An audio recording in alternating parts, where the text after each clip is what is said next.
с чего идея родилась такой трактор сделать? Был в наличии трактор гусеничный, уже разобранный. Рулевая колонка с К700. Если мне нужно круто повернуть на месте, я просто ужимаю кнопку нужную мне и поворачиваю.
Расскажи про трактор. Вообще, с чего идея родилась такой трактор сделать? Почему? Был в наличии трактор гусеничный, уже разобранный, без ходовки, по сути, со снятым мотором. В общем, капиталить его уже невыгодно. Кабина все полностью развалилась, облицовка. То есть, чтобы его восстановить, нужно было полностью все менять, все запчасти, покупать новую на ходовку, гусеницы менять. И поэтому как бы из этого исходил из того, что выгоднее собрать из того, что есть. А у меня как раз были колеса, на него передняя балка была. То есть, ну, в принципе, то, что у меня было, я из того и собирал. Поэтому в интернете тоже посмотрел, были такие проекты, где переставили ДТшку на колеса. Ну вот потихоньку начал собирать. В основном сперва задний мост перебрал, потом двигатель поставил. И уже потом балку поставили и колеса. Ну, давай, смотри, у тебя двигатель, ты же на месте не оставил его, да? Нет. Он у тебя Ну вот, ушел назад. да, в интернете на видео я смотрел, в основном основная проблема буксования колес, потому что в том варианте, как он изначально на Т-75 стоит, двигатель спереди, на ее родных креплениях, получается развесовка неудачная для колесного трактора с одним мостом. Весь двигатель, по сути, на передней балке бы висел. То есть развесовка была бы 50 на 50 примерно, 50% на передний мост, 50% на задний. При этом вот у всех такая проблема, что он начинает буксовать сильно при больших нагрузках или там при барабановании на пахте, потому что не загружен задний мост. Поэтому было принято решение укоротить карданный вал. Там вот короткий гук стоит.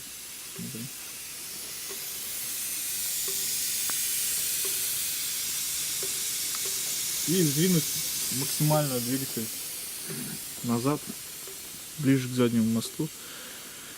Вот, видишь, крепление где-то на 80 сантиметров сдвинуто. Угу. Радиатор у меня был от комбайна Енисей. Я его сюда поставил. Подошел нормально. Да. Ну, он подходит к СМД моторам, в принципе. Хорошо подходит. Балка ЗИЛ-130, колеса ЗИЛ-131. Тут каток опорный с Т-100 гусеничного трактора. Ты просто их друг к другу приварил? Да, каток приваривается к балке, а уже на креплениях потом прикручивается к раме. То есть к раме привариваются две поперечных трубы таких, и к ним уже прикручивается. Ну а там вот внедрен гидроцилиндр для поворота.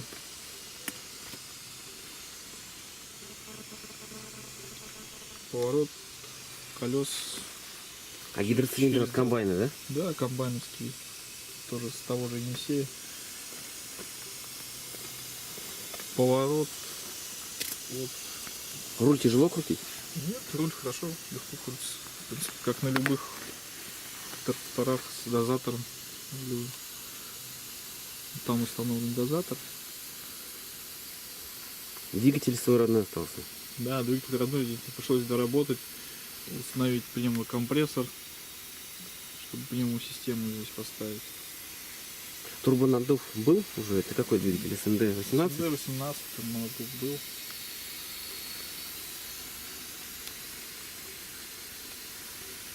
Так, а компрессор чего?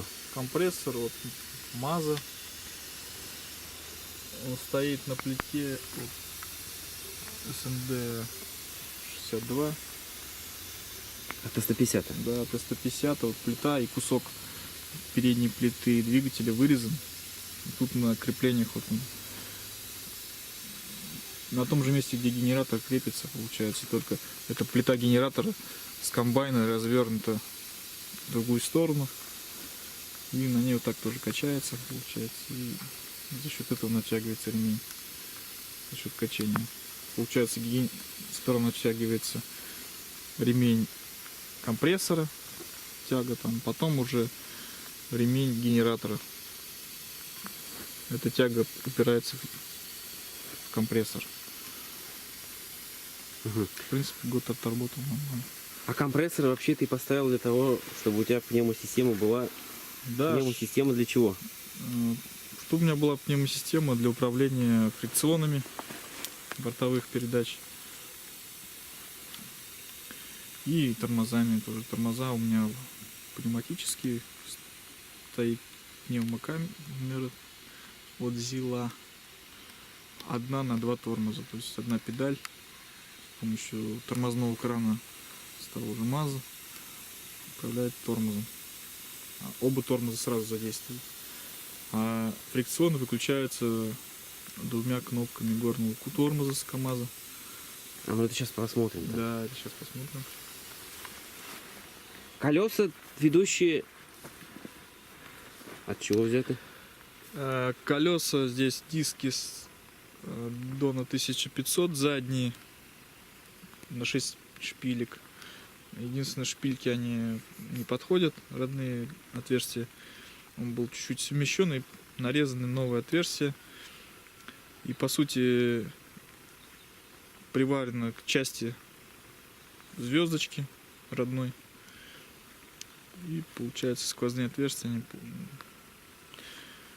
одновременно и на шпильках держатся, получается, и на ступице на звездочке. Центральная часть вырезана, Угу. и там приварено А покрышки? диски. Т-150, Покрышки да? Т-150.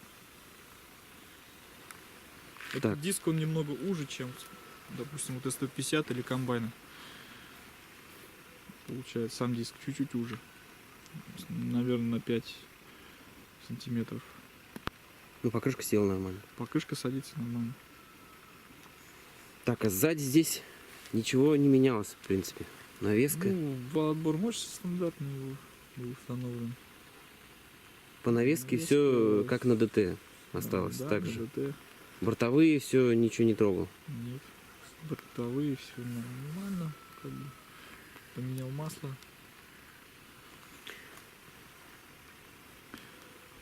Ну, здесь установил еще вот цепь ограничения опускания.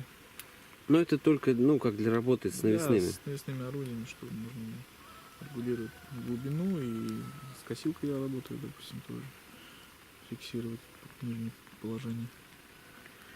Кабина с ДТ-75 Казахстан. Большая. Да, с ДТ-75МЛ. Она была чуть-чуть подрезана снизу, вот видишь, под колесные арки. Здесь чуть укорочен, подрезан. Здесь вставлено крыло. Кабина тоже была смещена назад, потому что если бы в родном исполнении, она где-то вот здесь бы начиналась только кабина. Чтобы развесовку тоже изменить, кабину пришлось сдвинуть назад, и она чуть была опущена на 10 сантиметров ниже. То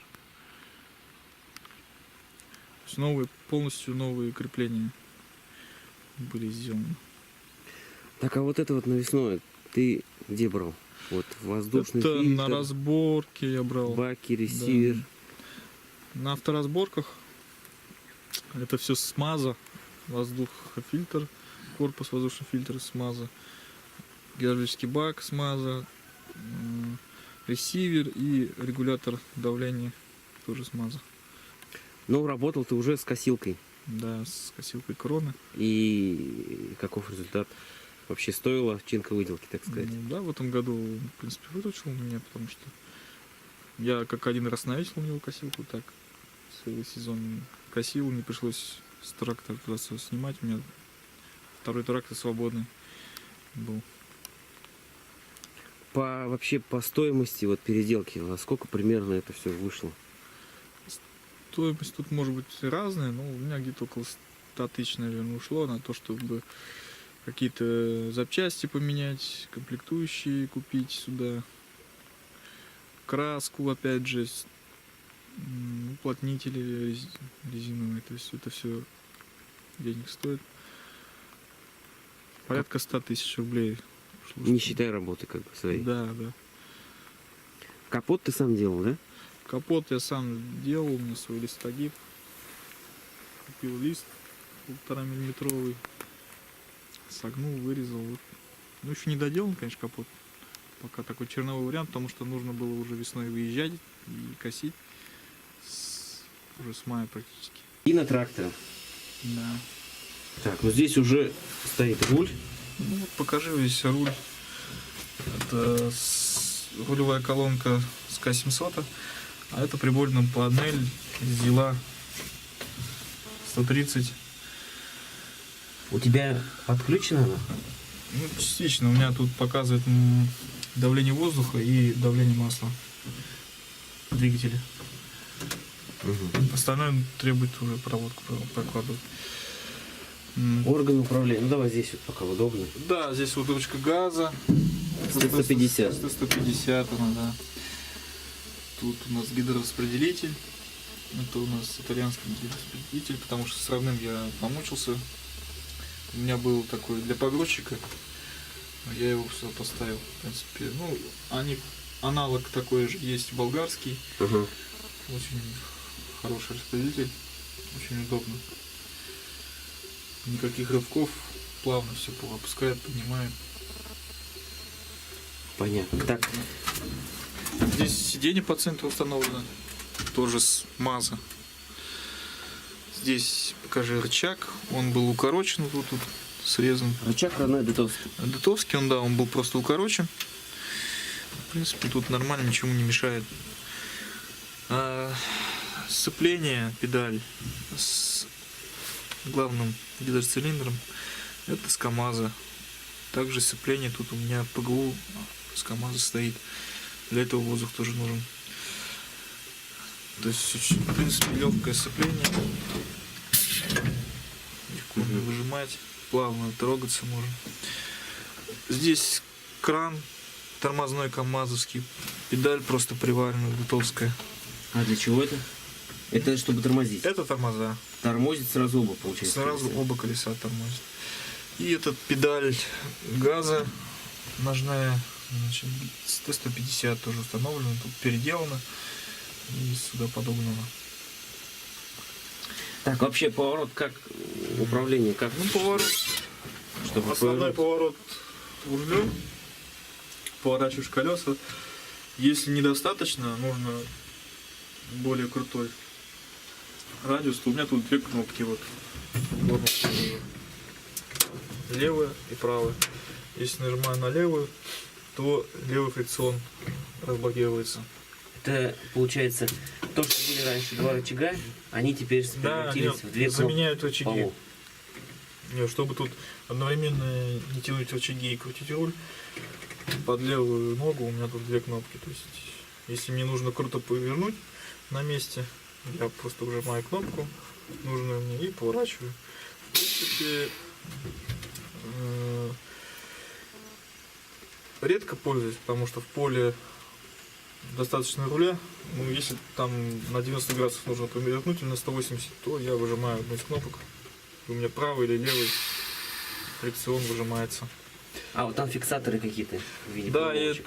это фиксаторы, это, допустим, в перегонах по асфальту, по твердому покрытию, чтобы не было напряжения в сателлитах. Значит, в заднем мосту я один, допустим, так фиксирую, и у меня постоянно выжат один фрикцион. То есть колесо ведущее одно остается. Да, и получается, еду на одном из колес в транспорте или в перегонах, и хорошая управляемость при этом сохраняется. В принципе, оно облегчает крутые повороты на дороге. И вообще, то есть, если они заблокированы, то на твердом покрытии возникает напряжение в сателлитах. Это для того, чтобы не изнашивать лишний раз сателлиты. Не перегружать механизм поворота. А так, в поле я выключаю, и у меня постоянно заблокированы оба колеса, да.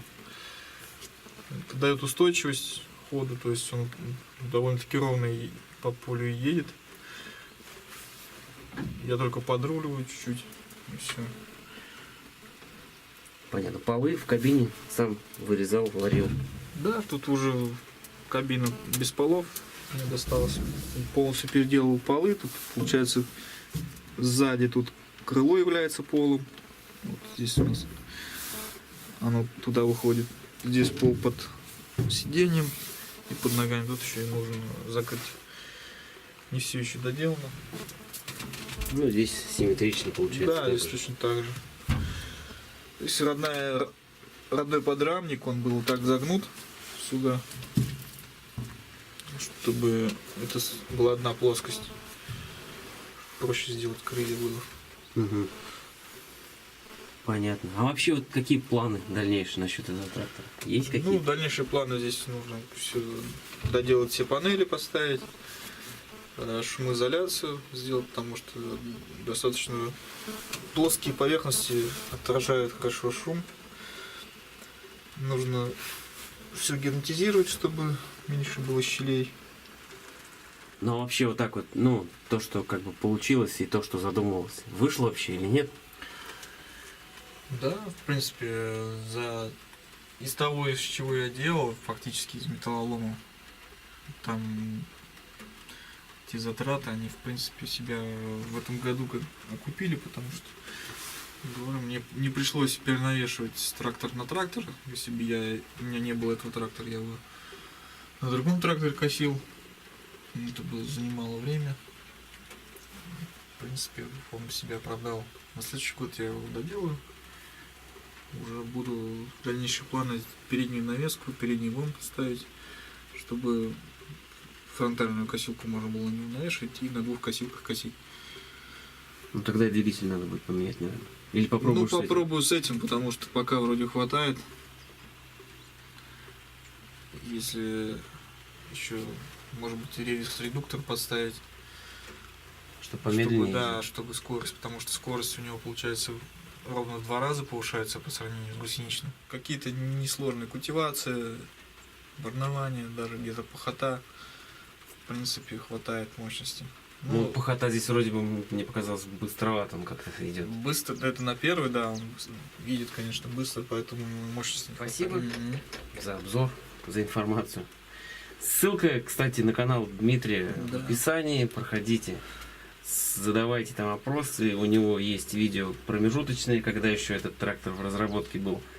Там в виде рамы и всего остального. То есть пишите, добавляйтесь, подписывайтесь, Если есть комментируйте. какие-то вопросы, пишите Денису или мне. Спрашивайте.